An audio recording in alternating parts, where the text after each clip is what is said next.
हम विज्ञान के अध्यापक आपसे 2 मिनट बात करना चाहते हैं। कल का दिन मेरे ख्याल से आप सभी लोगों ने टीवी पर लाइव टेलीकास्ट देखा होगा। आज सभी लोग इस ऐतिहासिक पल के गवाह बन चुके हैं।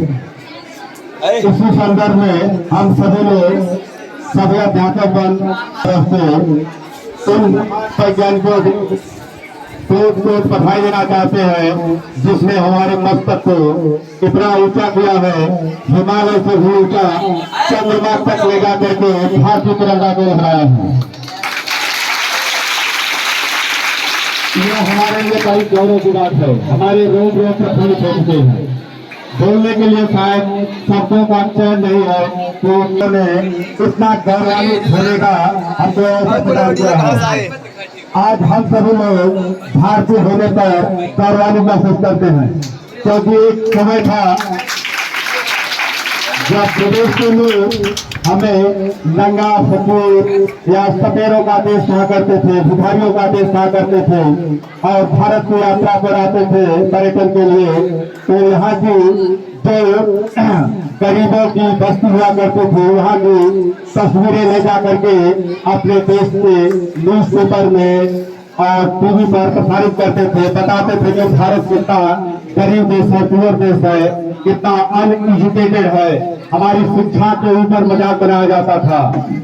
लेकिन उन महान जो अपने आप को सुपर पावर कहते हैं, अमेरिका जैसे देश, इंग्लैंड जैसे देश, रसिया और ये आपके चाइना हुआ और ये जापान, ये सभी महान जो देश है विकसित राष्ट्र में अपने आप को सुपर पावर कहते हैं, ये सभी और उसने रशिया जैसे प्रयास भी किया और वो चाहता था कि भारत से पहले मैं वहां पर इतिहास बना लूं और उसकी लैंडिंग सफल नहीं हुई, क्रैश हो गई, क्योंकि उसने अनुभव नहीं लिया, धैर्य से काम नहीं किया, इसलिए वो असफल रहा।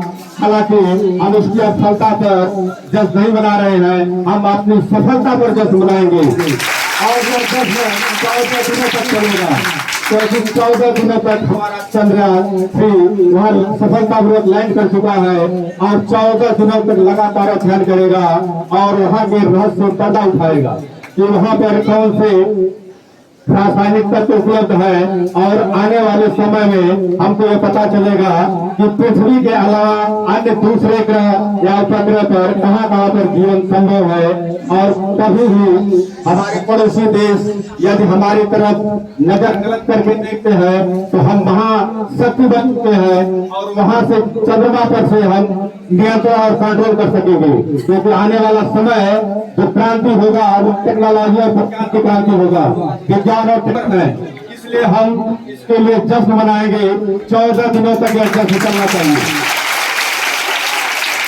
इसरो के महान वैज्ञानिकों को मैं बार बार सैल्यूट करूंगा, आप सभी के तरफ से नमन करूंगा उनको कि इसी तरह से इसरो के वैज्ञानिक हमारे गौरव को बढ़ाते रहे। तभी हमारा देश विश्व गुरु हुआ करता था और बीच के समय में विदेशी आक्रांताओं ने इस गौरव को मिटाने का, ध्वस्त करने का कार्य किया, क्योंकि हमारे संस्कृति पर, हमारे कार्य पर, हमारे शिक्षा पद्धति पर, तमाम चीजों पर उन्होंने चोट पहुंचाया, आघात पहुंचाया और सारी संस्कृति और नष्ट कर दी। उस समय के लिए तमाम लोग जो है बहुत ज्ञानी थे, बहुत टैलेंटेड थे, लेकिन उनको अवसर नहीं मिला, क्योंकि हमारी तमाम चीजें नष्ट कर दी गई थी, हम गुलामों के जल्दी में बते हुए थे। आज इसरो ने फिर से साबित कर दिया कि कभी भी हमको हीन भावना से ग्रसित नहीं रहना है।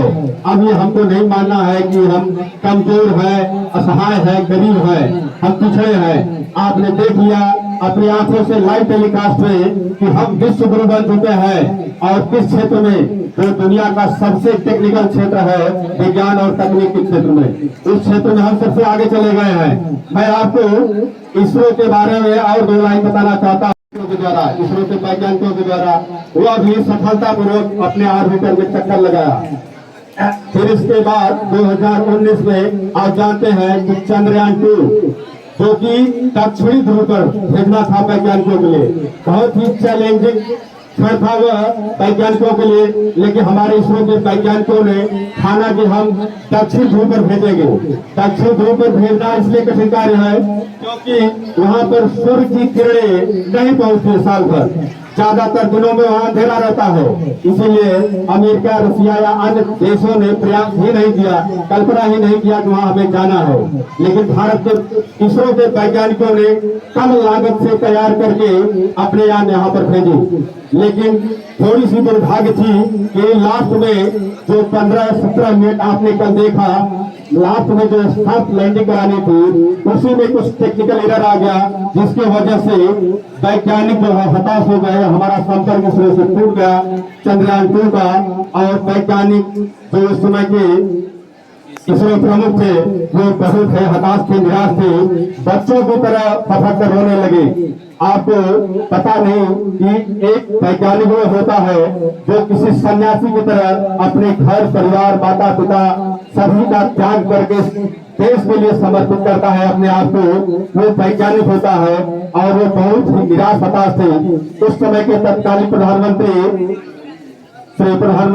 आपके नरेंद्र मोदी जी वहां पर इसरो में पहुंचते हैं और अपने वैज्ञानिक को ढाढ़स बजाते हैं, उनका हौसला अफजाई करते हैं, मोटिवेट करते हैं और पॉजिटिविटी के साथ उनको कहते हैं कि आपने 90% सफल हुए हैं, आप हारे नहीं हैं, आप असफल नहीं हुए हैं, फिर से आपको लचाना है।